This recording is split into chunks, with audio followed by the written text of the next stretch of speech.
పడిపోయినట్లు అంటే వాస్తవం. మనం ఇద్దరం మాట్లాడుకుందాం. నేనే వెళ్తా ఉంటా ఒక చోట తాగి పడిపోతాను.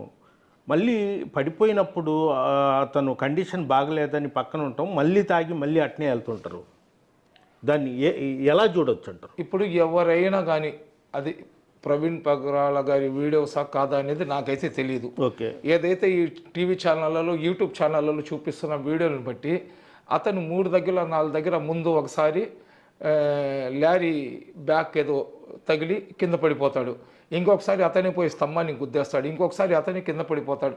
ఈ విధంగా 3-4 దగ్గర కింద పడిపోయినారంటే ఖచ్చితంగా కూర్చొని ఉంటాడు. ఖచ్చితంగా ఆ వ్యక్తి చాలా తీవ్రమైన డిప్రెషన్లో ఉన్నాడు. అతని తీవ్రమైన డిప్రెషన్ అంటే అరే ఏంది బ్రతుకు చచ్చిపోతే పోయింది. ఎవరో నమ్మకమైన క్యాండిడేటు సముద్రంలో తీసుకొని పోయి చెయ్యి వదిలేస్తే రే ఈడేంద్ర నాకు ఇంత పెద్ద ద్రోహం మోసం చేశాడు, నేను ఇంకా బ్రతికి ఏం లాభం రా అనే డిప్రెషన్లో ఉన్న వ్యక్తులు తప్ప మైండ్ ఫ్రెష్గా మైండ్ ఇది ఉన్న వాళ్ళు ఏంటంటే ఎంతోమంది ఉన్నారు.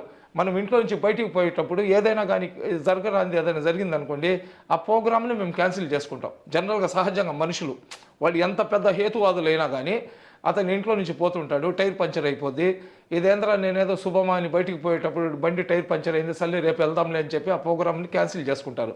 కానీ ఒక లారీ యాక్సిడెంట్ జరిగింది, దాని తర్వాత ఇతనే ఒక స్తంభాన్ని గుద్దేస్తాడు, మళ్ళీ ఇతనే ఏంటంటే విజయవాడలో ఒక దగ్గర పడిపోయి ఉంటే ట్రాఫిక్ ఎస్ఐ వచ్చి అతనికి కూర్చోబెట్టి 3-4 గంటలు చేస్తాడు.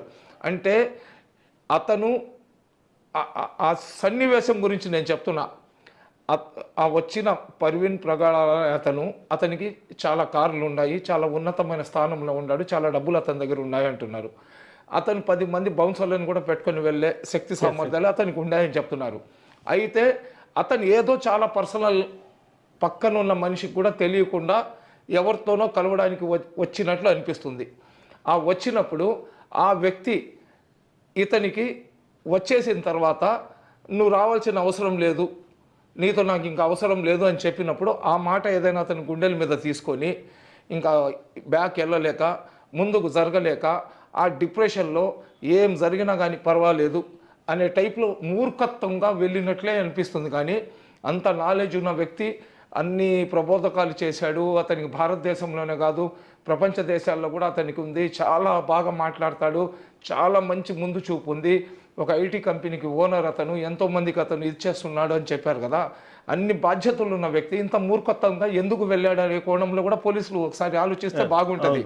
ఇంకా రెండోది ఏంటంటే ఈ ట్రోలింగ్ చేసే వాళ్ళు కూడా నేను రిక్వెస్ట్ చేస్తున్నాను, పోలీసు వాళ్ళు పూర్తిగా నిర్ధారణ చేసేదాకా, పోలీసు వాళ్ళు పూర్తిగా నిర్ధారణ ఈ రోజు కాకపోతే రేపు, రేపు కాకపోతే ఎల్లుండి చేస్తుంది, అతనికి మద్యం అలవాటు ఉందా లేదా పోస్ట్మార్టం రిపోర్ట్లో వచ్చేస్తుంది.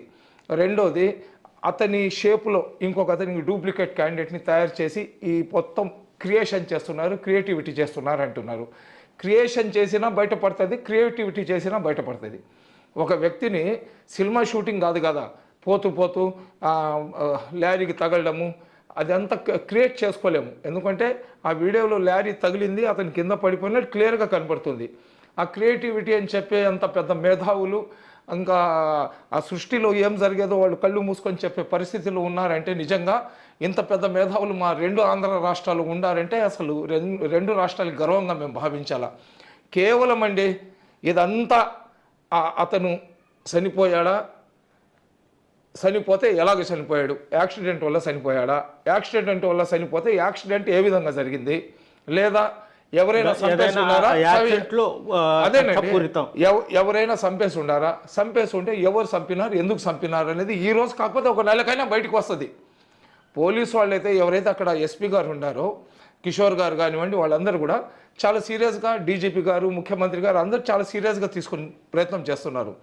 అయితే దీంట్లో ఏం కనబడుతుందంటే ఇంతకుముందు ముస్లింల మీద నిందలు వేశారు, మాకు అమ్మ నా బూతులు తిట్టించారు, చంపేస్తాం పొడి చేస్తామని కొన్ని లక్షల కామెంట్లు ట్రోలింగ్లు జరిగినాయి. దాని తర్వాత ముస్లింలను నన్ను ఒక్కడనే టార్గెట్ చేశారు. ఇంకా ముస్లింలు ఇంకా వేరే క్యాండిడేటే లేడు, సయ్యద్ సమీ హుసేన్ అనేవాడే టార్గెట్. తర్వాత హిందూ సోదరులలో 4 మీద 5 మీద టార్గెట్ చేసినారు. ఇంకా వాళ్ళని తిట్టినారు అంతా అయిపోయింది. ఇప్పుడు ఫైనల్గా ఏమొచ్చింది, క్రైస్తవ సోదరులు తిట్టుకునే పరిస్థితులు వచ్చేసారు. అవును. ఇప్పుడు మేము క్రిస్టియానిటీకి కాపాడడానికి వచ్చినాము, క్రైస్తవ సోదరుల రక్షణ కోసం వచ్చినాము, మా పాస్టర్కి జరిగిన అన్యాయం ఇంకొకరికి జరగకూడదు, మేమంతా ఏకమైపోతామని వచ్చినారు కదా. ఇప్పుడు ఏమైపోయిందంటే వాళ్ళు కొట్టుకుంటున్నారు.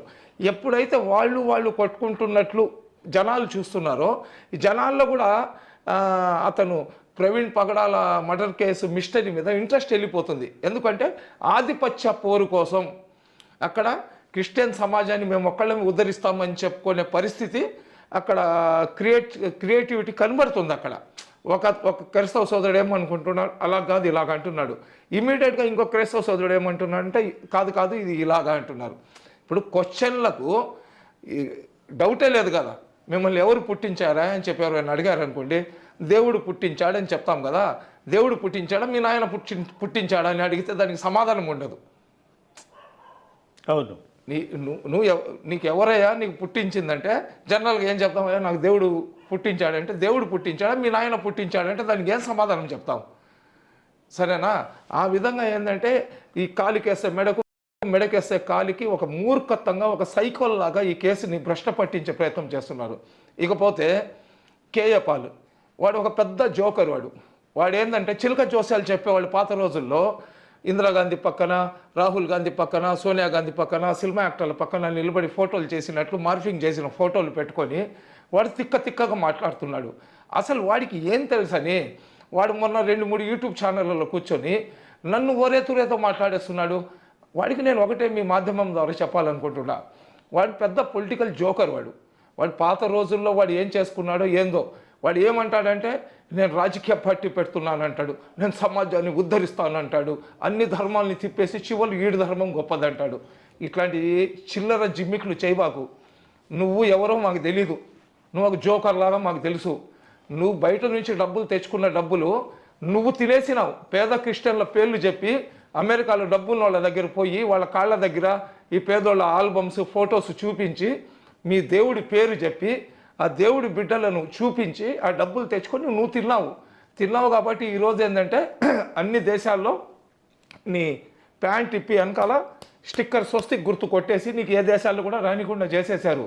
అది నువ్వు ప్రభు బిడ్డలకు నువ్వు చేసిన ద్రోహానికి ప్రభు నీకేసిన శిక్ష. అది 10 సంవత్సరాలు 15 సంవత్సరాల ముందర నువ్వు చెప్తుంటావు పెద్ద ప్రధానమంత్రులు, ముఖ్యమంత్రులు, పెద్ద రాష్ట్రపతులు, దేశాలకు చెందిన రాజులు నా కోసం వెయిట్ చేస్తున్నారని.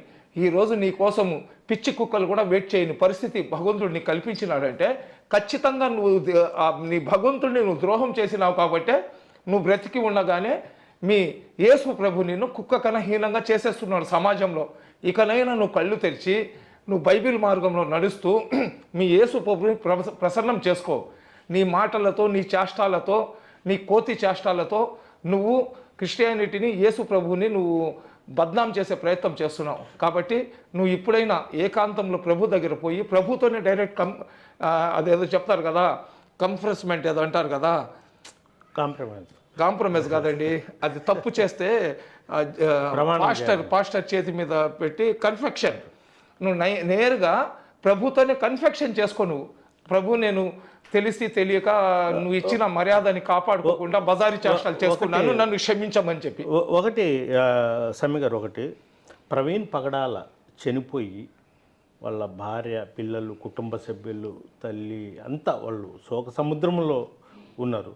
ఇలాంటి సమయంలో బయట అతను తాగి చనిపోయాడని ఒకరు, ఇంకొకరు రకరకాలుగా చెప్తాం. అంటే వాళ్ళ కుటుంబాన్నే ఒక హింసించిన వాళ్ళం అవుతాం. 101% మీ మాటతో నేను ఏకీభవిస్తున్నాను గయాస్ గారు.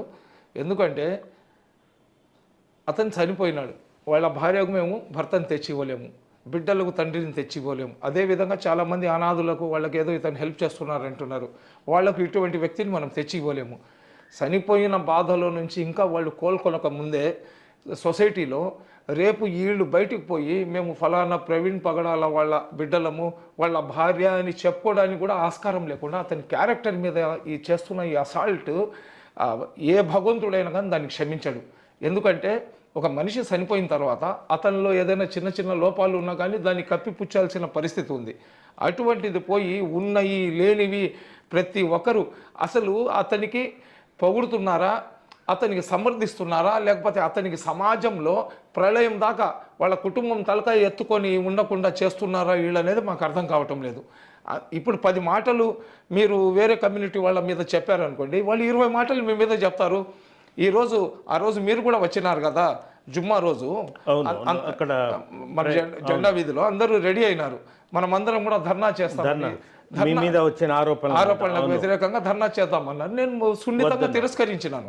ఎందుకంటే ఇప్పుడు మనం ఒక 1000 మంది 2000 మందితో ఆడిపోయేసి ధర్నా చేసినాం అనుకోండి, దాంట్లో ఉన్న వాళ్ళలో ఎవరో 2 3 ఏదైనా లూజ్ టాక్ చేసేస్తారు. ఈ జరుగుతున్న సంఘటనకు మనం తప్పుదోవ పట్టించినట్లు అవుద్ది. కాబట్టి ఏమొద్దు, నా మీద ఏ ఆరోపణ వచ్చినా కానీ దాన్ని నేను తిరిగి సమాధానం నేను ఇస్తున్నాను కదా. నేను దాక్కొని ఎక్కడైనా పారిపోయి కానీ ఉంటే ఈ వేరే వాళ్ళు వచ్చి చేయాలా? మనం తప్పు చేయలేదు, ఒక మనిషి చచ్చిపోయాడు. ఇస్లాం ధర్మం కూడా మాకేం నేర్పించింది? ఆ రోజు కూడా మేము చెప్పినాను కదా, అతనికి మొహమ్మద్ ప్రవక్త సల్లల్లాహు అలైహి వసల్లం గురించి అతను మాట్లాడిన మాటలకు యేసు ప్రభువు మీద చెప్పడానికి లేదా ఇతర దైవాల మీద చెప్పడానికి ఇస్లాం ధర్మం మాకు అంగీకరించదు. హిందూ సోదరులు కూడా ఏదైనా చెప్పినా కానీ, ఏ రోజు కూడా మనం ప్రొటెస్ట్ చేసినా కానీ చెప్పిన వాడినే మేము టార్గెట్ చేసినాం కానీ వాళ్ళ దేవి దేవతల గురించి కానీ లేదా వాళ్ళ ఏదైతే ఆచారాలు ఉండే దాని మీద మేము ఏ రోజు కూడా వేలెత్తి చూపించలేదు.